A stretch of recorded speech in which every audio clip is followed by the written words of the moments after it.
વળી ભક્તિ જ્ઞાન ને વૈરાગ્યની પ્રાપ્તિ થયેલ વિવેકથી કઈ રીતે વધે તે મને કહો. આ ઘોલ કલિકાલ આવ્યો છે. બધા મનુષ્યો આળસી વૃત્તિ વાળા થયા છે. કોઈનું ભગવાનનું નામ લેવાનું ગમતું નથી. કોઈને મૂંડી નાખો અને મૂડી મેળવો, આજ માણસનો મંત્ર બની ગયો છે. ભગવાનનું નામ લેવાથી કલ્યાણ થાય છે આ જીવાત્માનું, પણ આ કલયુગની અંદર નામ લઈ શકાતું નથી. કેમ? એવું ધન આવી ગયું છે તમારા ઘરમાં. નામ લેવા દેશે, જ્યાં નામ લેશવા જાશો ને, બેસવા જાશો ને પૂજામાં, ત્યાં ક્યાંક ને ક્યાંક વિઘ્ન, ક્યાંય બાધા આવ્યા રાખશે. નામ લઈ શકાશે નહીં. તો એના માટે ઉપાય, કોઈ માર્ગ બતાવશો? અમારું કઈ રીતે કલ્યાણ થાય? અમને ભક્તિ કેમ દર્દ થાય? ભગવાન કૃષ્ણની કેમ પ્રાપ્તિ થાય? એ કહેશો? પૃથ્વીમાં એક પણ એવો દેશ નથી જ્યાં મારા વાલા હરિનું નામ ન હોય. એક પણ એવો દેશ નથી. સંગળા પુરાણમાં સર્વશ્રેષ્ઠમાં શ્રેષ્ઠ કયું છે? તો કે શ્રીમદ ભાગવત.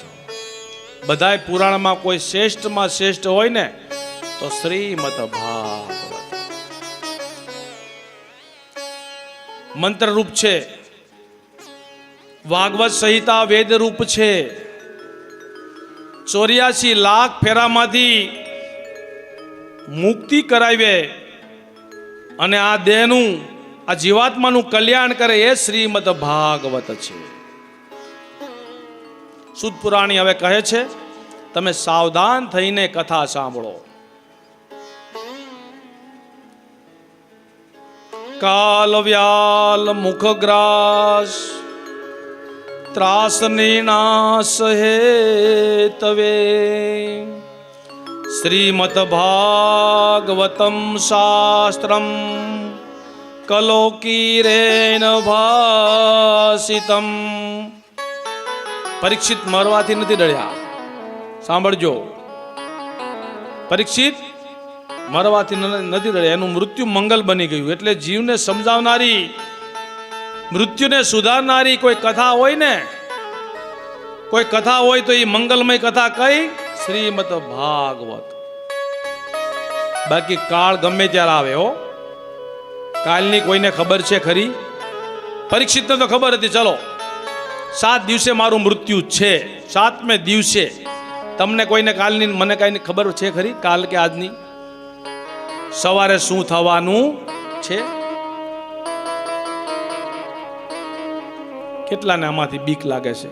મૃત્યુનો ડર કોને લાગે છે? હે?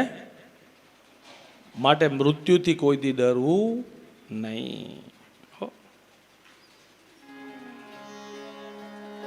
જ્યારે મનુષ્યના પ્રાણ જાય ને ત્યારે તમને ખબર નથી. હજી હજારો વીછી ડંખ મારે ને, હજારો વીછી ડંખ મારે એવા આ શરીરને કષ્ટ પડે છે, એવી વેદના થાય છે, ત્યારે જીવ જાય છે. એમનેમ જીવ નથી જાતો. અને જો ભગવાનનું નામ લીધું હશે ને તો ત્યાં વિષ્ણુના દૂત આવશે, યમના દૂતો નહીં આવે.